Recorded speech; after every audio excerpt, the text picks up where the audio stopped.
all the animals around the area. About 2 hours ago, I dropped my big Great Dane off, Jake, with some loving, caring family members who are going to watch him throughout the duration. A lot of people are actually surrendering animals. The Humane Society of the Treasure Coast is taking in hundreds of animals right now. It's a very dire situation because a lot of the shelters around are becoming overcrowded and filled. They're having problems staffing with those issues as well. Sam Smink is live in West Palm Beach right now talking with Animal Care and Control. Sam, how's the situation there?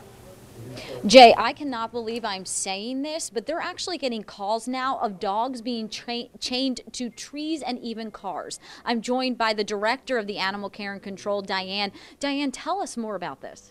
Well, it's really concerning. We're getting a lot of calls into our communications section at Palm Beach County Animal Care and Control that residents have evacuated. Neighbors are calling us and saying, my neighbors have evacuated, and there are dogs chained to trees, chained to parked cars.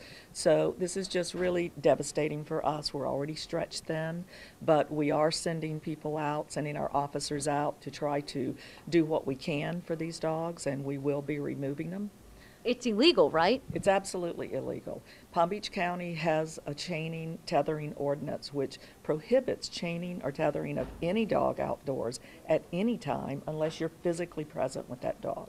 So when you're doing this in the face of such a devastating storm, this is absolutely felony animal cruelty. It's deliberate, it's intentional, and we will prosecute people for this. So residents need to be reminded there is no excuse for this. We have a pet-friendly shelter. Pets, humans, they're welcome there. It's in Boynton at the West Boynton Gymnasium.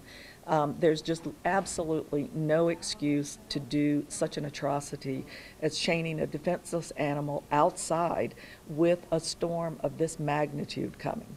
Absolutely. We were sitting here in unbelief about this. And another situation you've been seeing is that, for example, there were 42 animals that were surrendered to your shelter yesterday, and you expect more today. So what can we do to help with that?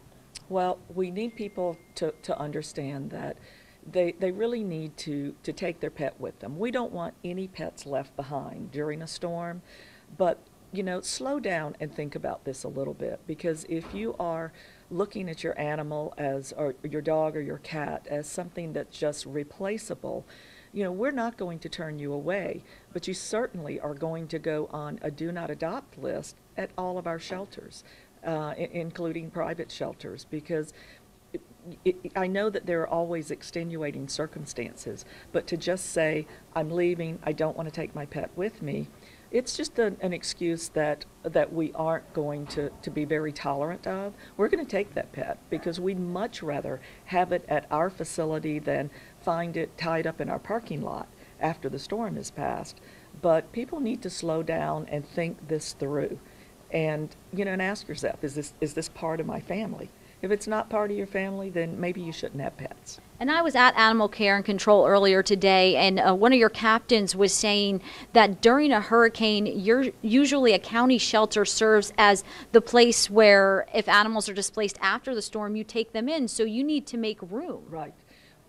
Animal Care and Control in Palm Beach County is the lead agency for all animal issues.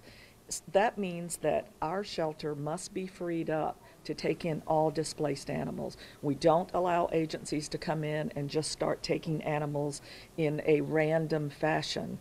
The goal is to empty our shelter so that all those animals that are displaced stay in our area. We do not allow animals to be moved outside of our county unless it's the animals, the dogs and cats that have already been in our adoption program. Those are the ones that need to be moved out right now to make room for that impending and absolute certain deluge of displaced animals that are coming in.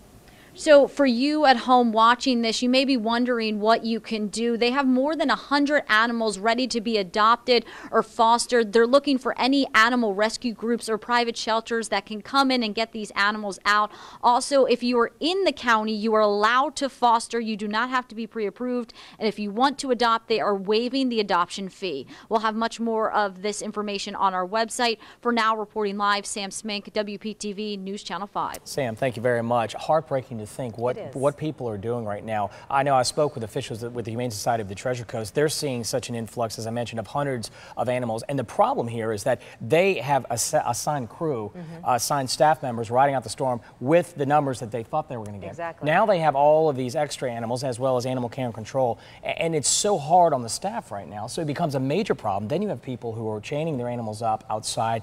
Officials are having to go get those animals. It's a problem. It's an absolute problem. There's another equation here that you can talk about, whether Diane so eloquently said that perhaps they shouldn't be pet owners if this is the problem. We can have a whole other day of discussion with that. But nonetheless, the situation at hand right now, if you can help, if you can do anything, contact Animal Care and Control, the Humane Society, just any help they can get. And with again, fostering with fostering, or adopting right now, there's a small window again that we have right now. We're going to